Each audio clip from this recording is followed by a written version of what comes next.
Hello everyone, this is your teacher Adam Asif Naviwala and I'm back again with a revision video series on O-level maths. Today's video is going to be based on O-level maths vectors. We are going to cover some basic concepts and then you can reinforce those concepts using a past paper question. So let's begin. Okay, now we are going to see what equal vectors are. If vector A is given to you as PQ in a column vector form and vector B is given to you in a column vector form as R and S, where R is the X component and S is the Y component, and if you have been told that the two vectors are equal, then this means that their column vectors are also equal. And if their column vectors are equal, that further indicates that the X components are going to be equal.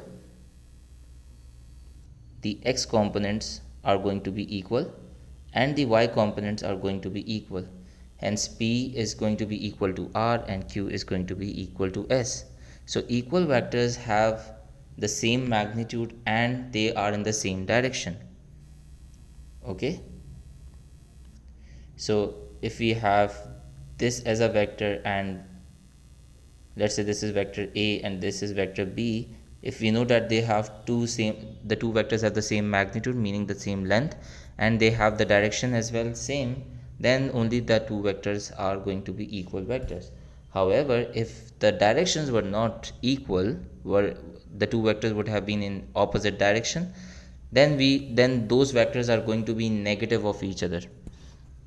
So although these two vectors are of same length, but as you can see, vector A and vector B have opposite direction. So we can say that vector A is negative of vector B. They have the same length, but the direction is opposite. So these are going to be called opposite vectors as well. Okay, negative vectors or opposite vectors. Now let's solve a question on it. If vector A is given to us as 2i plus 3j. Now, this is another way of representing a vector. One way of representing a vector we saw as a column vector. This is another way of just representing a vector. So, 2i meaning I component, 3j meaning j component. If you want to rewrite this as a column vector form, you can write it as, you can consider I component as the X component and J component as the Y component. So 2 units in the X and 3 units in the Y. 2i 3j is going to be same as saying 2 3. B is minus 3 2. So B is can be written as minus 3 2. Your vector C can be written as 9 7. Alright, now you need to find the numbers P and Q such that this equation is satisfied. PA plus QB equals to C.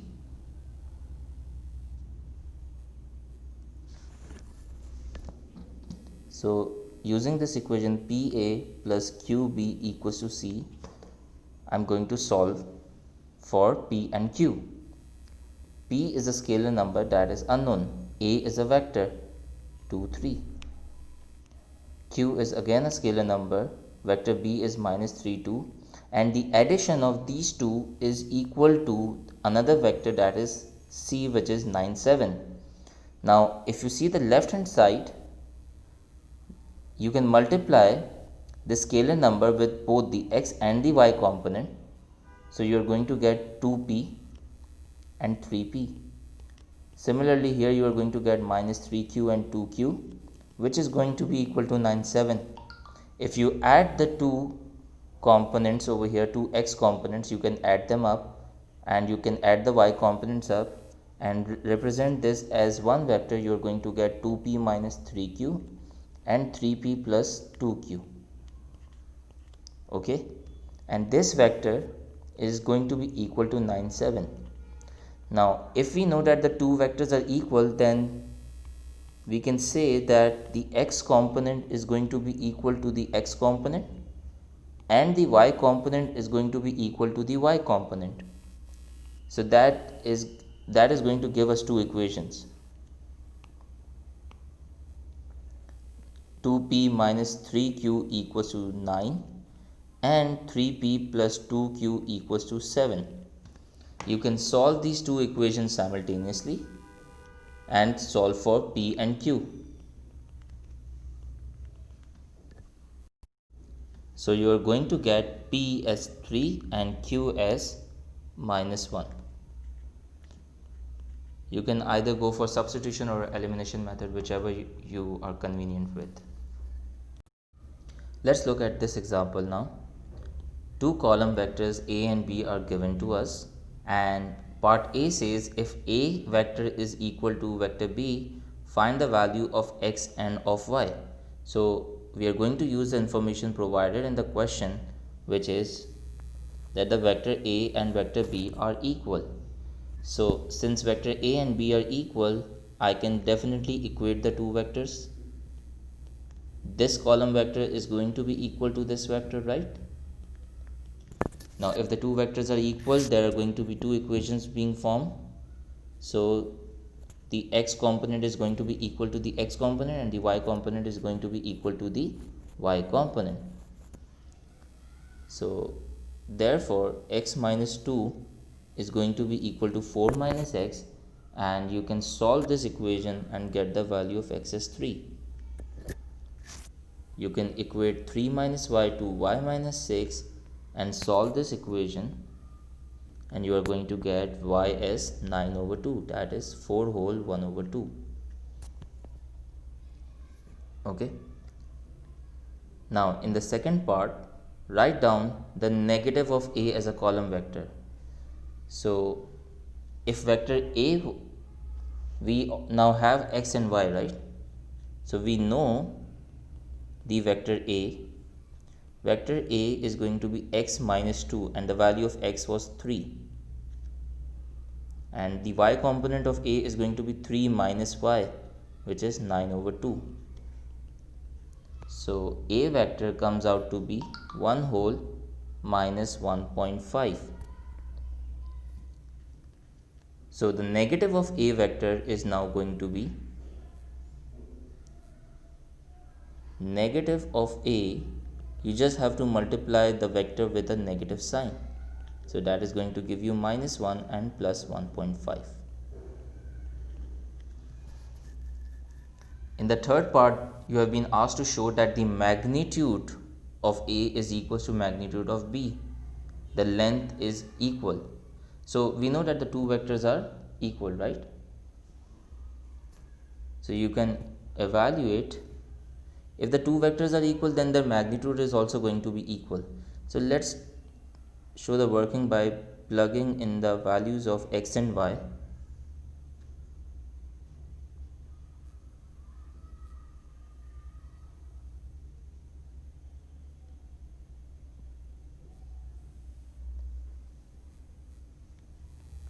For part 3, I'm going to do the working here. We know vector A is vector A is 1 and minus 1.5. Let's figure out vector B as well. Vector B was 4 minus x, so 4 minus 3, and y minus 6, which means y was coming out to be 4.5 minus 6. So B vector comes out to be 1 and minus 1 plus 1.5 again. So 1 and minus 1.5. Okay. If A and B vectors are equal, so their magnitude is also going to be equal, and we can show them. See, for magnitude of A, I can just square the x component and the y component and square root. Now they have asked you to show in this form, so it's advisable not to use the decimal form, instead use the fractional form. Minus 1.5 can be written as minus 3 over 2. So 1 plus 9 over 4. If you simplify this out, you get square root of 13 over 4. And same goes for vector B. Okay, the vector B is also having the same x component, y component. So you can show that the vector b and vector a are coming out to be equal. Now part B says, if you know that the magnitude of A is equal to magnitude of B, express y in terms of x. Now this will include some algebra, so let's do that.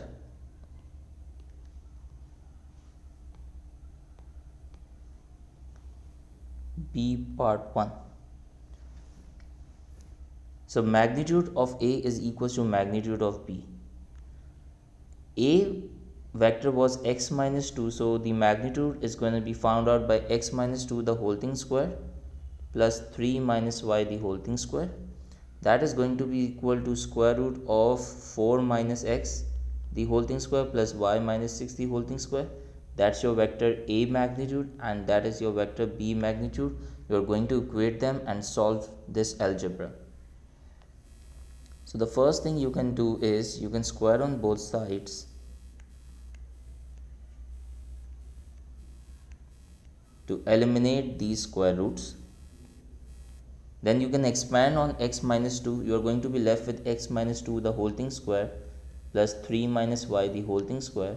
That is equals to 4 minus x the whole thing square plus y minus 6 the whole thing square. Now that can be expanded using an identity. So x minus 2 the whole thing square is going to be x square minus 4x plus 4. 3 minus y the whole thing square is going to be 9 minus 6y plus y square. Please don't make this don't get this wrong as 3 square minus y square. Okay, it's a common mistake. You should be avoiding it. You have to expand it using an identity. This is going to be 16 minus 8x plus x square followed by y minus 6 the whole thing square expansion, that is going to be y square minus 12y plus 36. Now you can pause the video, rearrange the terms, and what you are going to get at the end is minus 4x plus 13 minus 6y equal to minus 8x minus 12y plus 52. So the question was saying express y in terms of x. So you have to rearrange this equation in such a way that you make y the subject, and you are going to collect the like terms, that is the y terms on one side and all other terms on the other side. So minus 8x plus 4x plus 52 minus 13. So that's going to give you 6y equals to negative 4x plus 39, and y comes out to be 39 minus 4x over 6. This is how you express y in terms of x. You make y the subject. Okay. The next part says explain why a must not be equal to b. Explain why a vector must not be equal to b. Here they have given to you that magnitude of a is equal to magnitude of b, but that doesn't necessarily means that vector a can also be equal to vector b. So why is that the case? So you need to explain that. And you see the vector a may not be equal to vector b because only their magnitudes are equal, but there is a possibility but they may have different directions. Remember, equal vectors can only be possible if they have the same magnitude and the same direction. So the question was saying कि we know that the two vectors have the same magnitude, but why can't we call the two vectors equal? We can't call the two vectors to be equal just on the basis of their magnitude, because direction is also important. So they may not have the same direction. That's it.